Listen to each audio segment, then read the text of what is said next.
I have one more buy-sell rant for you guys. Would you consider creating regional bubbles in the NBA? I'm gonna rent the idea now.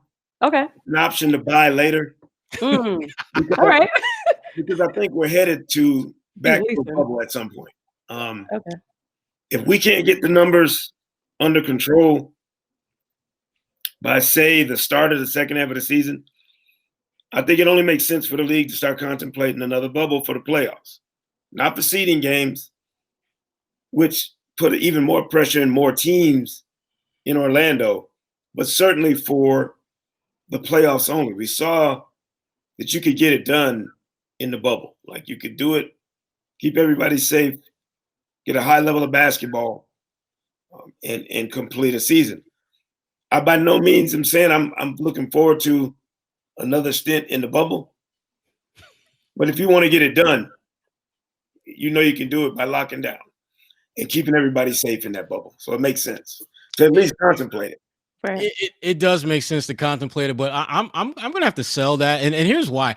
I just don't think they can replicate what works so well, because before it was like, okay, you got all this freedom, pandemic strikes, you go in a bubble, everyone is all in on trying to get through that, make it work. Now you're out and about, you're back in civilization. You've had a taste of that outside life, and now you want me to go back into the bubble? Oh, hell no. I'm Sekou. That will be the resistance. They will be, and to me, that's why I don't think it would work. I just think that there will be too much of a resistance from cats who, frankly, are telling you everything, but they're going to be resistant. Like, I look at Kyrie Irving, who, again, Kyrie had me hoodwinked and bamboozled, thinking that he was missing games early on because, what happened at the Capitol building, it's really traumatic for me. I'm feeling it. That narrative seemed to make a lot of sense to me. And then I see him getting his two-step on at his sister's birthday party. And I see Pops right next to him getting his 1.5 step on. It's his birthday too. It's his birthday as well. Exactly. And then there's no mask. There's absolutely nothing that he did whatsoever that showed any remorse or any thought towards being safe in the middle of a pandemic. And I give him some credit for keeping himself distance from his team, because obviously if he's not around, he can't expose them. But own what you did and take that fine, just like James Harden did. And if you miss some games, take that. Well, you're already missing games. Yeah. But again, that's why I got to sell that, because I think there are too many Kyrie Irvings out there in the NBA who are going to they're going to be the resistance that makes a regional bubble or even a playoff bubble, I think, fail, unlike we saw last summer. Kyrie doesn't respect the bubble because he wasn't there. No. He doesn't appreciate what the players had to go through. Yeah, he doesn't. I mean, he has no appreciation for that. His team. But he was the first one that wanted him not to be there. Exactly. Granted, he did say it was social justice issues, or that was his. I mean, y'all know better than me. Is there any reason we have to trust what Kyrie says? No. Not at all. Both teams play hard. Absolutely not. I'm just here so I don't get fined. I didn't give any credence to what he was saying. Talking about you give it all up for social justice. Well, then give it up. Give it up then. Yeah. The Brooklyn Nets would have they obviously want you to play, but if you're going to walk away, then just walk away and leave that check. I've seen so many tweets about KD now too. It's like, let's talk about him. Like someone was like, he just signed up for this, and now he's probably sitting here looking like, what did I just sign up for? Like, what's going on? I just don't understand it. He could have stayed with the Warriors. No sympathy for him. Right. He made his choice.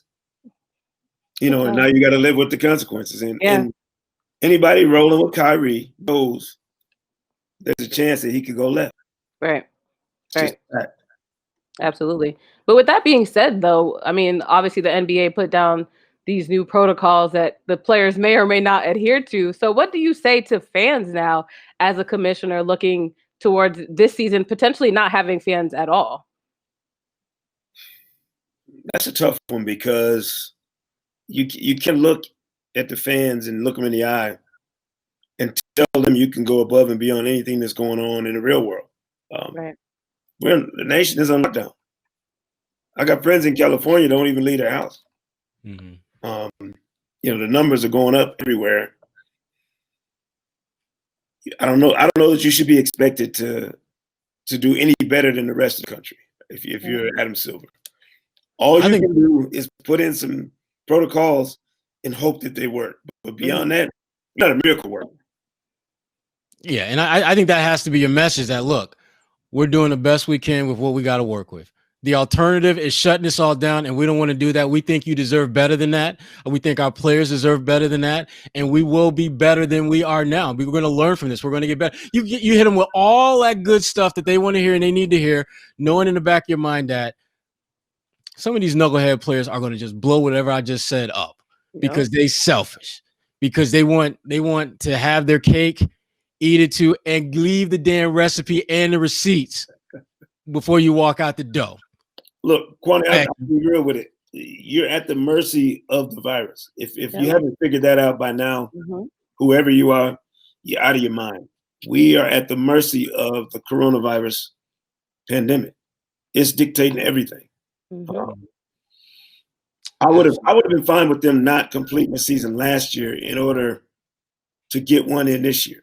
Yeah. So I was of the mind that the bubble wasn't going to work. Me personally. Now, having been through it, it's not as hard as you think. Is it uncomfortable? Yes. Is it inconvenient? Absolutely. But you find a way to get through it when the end goal is getting a full season. I'm just thinking about the idea of being on a campus with Kyrie for 3 months. Oh my gosh.